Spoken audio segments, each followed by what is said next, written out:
Kaugnay pa rin sa pagdedeklara ng Korte Suprema na labag sa saligang batas ang bahagi ng Disbursement Acceleration Program o DAP, makakapanayam natin si Senador Antonio Trillanes IV, isa po sa mga senador na tumanggap umano ng pondo mula sa DAP. Magandang umaga po, Senator Trillanes. Magandang umaga sa iyo, Clara. Okay, sir.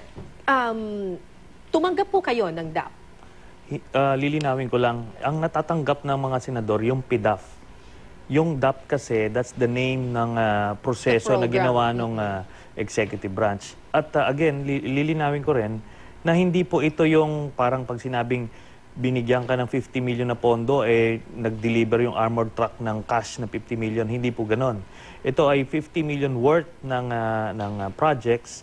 So pagka binigyan ka ng allocation, let's say 50 million, merong mga listahan ng mga iba't ibang proyekto ng mga munisipyo, eskwelahan at ospital. So parang pork barrel, parang PDAF. Parang PDAF. PDAF ito essentially. Kaya nga sa amin, pagka sinabi sa amin na merong additional PDAF na pwede kayo magbigyan ng additional list nyo, ganun ang trato namin dyan. Hindi yan DAP o kaya cash na ibinibigay. So, i-allocate na namin yan sa iba't ibang lugar sa Pilipinas. Tapos, doon dadalhin yung pondo doon sa mga iba't ibang lugar na yun. Kasi essentially, yung DAP is a program kung saan tinitingnan ng Executive Department kung anong mga ahensya ang merong savings. Tapos, yung savings na ito, kukunin nila at i-allocate sa ibang mga lugar kung saan mas nangangailangan ng pondo. Yes. So, yung iba sa mga pondo na ito ay inilaan at ibinigay sa mga legislators. As PDAF. As PDAF. So, hindi alam ng mga legislators yung DAP na yan nung ibinigay yan, nung inallocate yan. Ang sinasabi lang, may savings yung gobyerno, kaya magbibigay ng additional na PDAF. So, tayo naman, since marami tayong sinusuportahang mga distrito sa buong bansa, ano yan, malaking bagay yan, malaking tulong yan sa mga ospital at universities na tinutulungan natin. Masasabi niyo po ba, sir, kung gaano kalaki yung natanggap ninyo na pondo coming from the Disbursement Acceleration Program, itong savings from other agencies na inilagay po dito sa programang ito? Base ho dun sa records, 50 million. 50 million. Pero nung panahon na ibinigay yan, ang sabi sa amin, PDAF yan.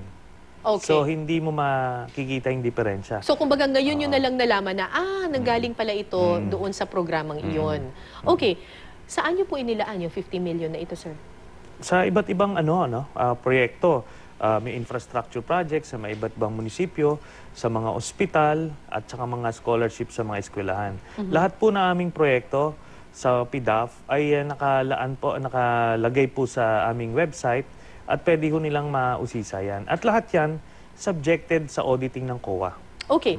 May ilan pong nananawagan, kasama na po si former National Treasurer Leonor Briones, na dapat daw isauli ng mga senador itong natanggap ninyo na, in your case, 50 million coming from the Disbursement Acceleration Program dahil nga daw dineklara itong unconstitutional. Mali po yun, yung ganun pananaw, dahil ito po ay allocation lang po ito eh. So ang sa amin dito, pagka inallocate mo sa lehitimong proyekto, anong liability mo doon? Ngayon, ang dapat siguro mag-solid dito yung nagbulsa. Yung mga nagnakaw, mga naglagay sa mga bogus NGOs.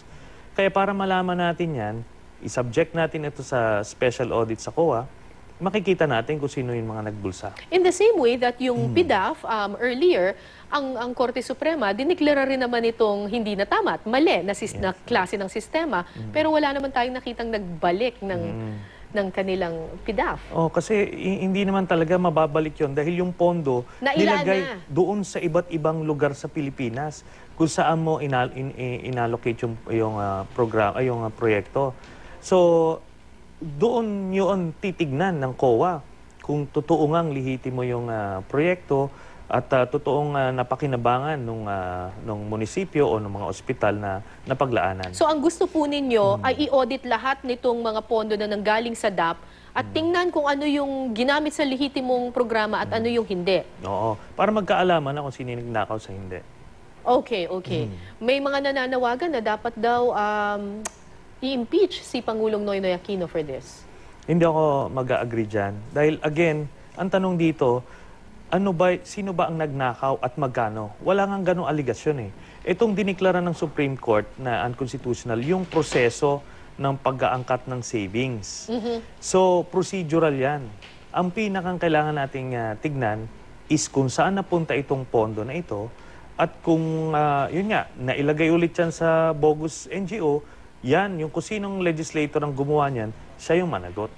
Siya yung dapat na managot. Dapat, oo. Okay, pero do you agree with the opinion of Professor Roland Simbulan kanina na na-interview natin, isang political analyst, na sinasabi niya itong sistema na ito will breed corruption? Hindi eh. Kasi kung in a perfect world na hindi binubulsa ng mga opisyal ng gobyerno yung pondo na yan at binibigay nila doon sa mamamayan o kung saan na nangangailangan na sektor, ano? Palagay mo may mga magrereklamo ng ganyan? Hindi eh. So, hindi yung sistema technically ang problema, kundi yung tao Na na nag-implement. nag-implement ng sistema. Okay, and in this case, yung sinasabi ninyo, ang nag-implement ay yung mga legislators. Yes. So, ngayon yung political patronage naman na sinasabi, hindi mo kasi may iwasan yan sa developing country. Maraming naghihirap. At dito sa ating yung mga kababayan natin, talagang, kunyari, may kamag-anak sila may sakit. Sinong lalapitan nila? Yung kamag-anak nila, mga mahihirap din. Sino ang tinitignan nila dito? Yung mga opisyalis ng gobyerno. Kasi nga, public servants kayo. So, ito sana yung facility na yun, pantulong sa kanila. Pero ang sinasabi po kasi, yung isa sa mga aligasyon ay ginamit daw itong DAP para raw suhulan yung ilan sa mga senador na bumoto para i-impeach itong si dating Chief Justice Renato Corona. Malagay ko, it's a stretch, yung mga ganyang akusasyon. Pinipilit na lang gawing controversial ito. Lagyan ng koneksyon. Oo. Kasi, una-una, suhol, pero base dun sa records na nilalabas sila, yung desisyon came nung May sa sa impeachment. Pero yung release ng pondo, October. So, paano ang suhol? Dapat bago yan ginawa yung act, di ba? Correct. Oo. Pero ito, 6 months after, malabo na yung ganyan. So, kumbaga, nag-decide muna kayo, tapos pagkatapos sinuhulan kayo after 6 months. Oo, medyo malabo yun. Ngayon, ang sa akin dito, Pangakong suhol, hindi ba pwede yun, sir? hindi eh. Kasi alam niyo, nakita nung taong bayan yung impeachment, trial. Parang napakaliwanag nun eh, nung verdict na yun. At bakit, siguro ang pwedeng suhulan dito, yung mga may tendency sana mag-acquit, pero suddenly, kailangan sila magpalit. Yun, siguro ang tignan nyo. Hindi yung ganyan na sweeping na suhol ito. Tsaka besides, nandoon din sa listahan daw si Senator Joker Arroyo na nag-acquit. So bakit magiging suhol ngayon? Di ba? Medyo malabo. Kaya nga, naghahanap, naintindihan natin itong mga propagandista, yung mga ng oposisyon, na kailangan nilang sabihin ito para magkaroon ng issue laban sa presidente. Pero Okay. wala akong katotohanan yan. Kayo po ay naniniwala na hindi dapat ma-impeach si Pangulong Aquino para dito sa DAP. Pero may nananawagan naman na dapat daw magbitiw sa pwesto si Budget Secretary Butch Abad dahil siya yung nag-isip nitong programang ito. Ako po, galing po ako sa military. At hierarchical yung organisasyon namin. Pag kami staff officer ka na nag-isip ng isang ng konsepto, tapos inadapt ng commander, hindi mo sisisihin yung staff kasi niyakap na yan nung desisyon na yan ng commander. So in the same case, itong ating presidente, niyakap na yan ni presidente. Matagal na itong issue ng DAP nung lumabas yan.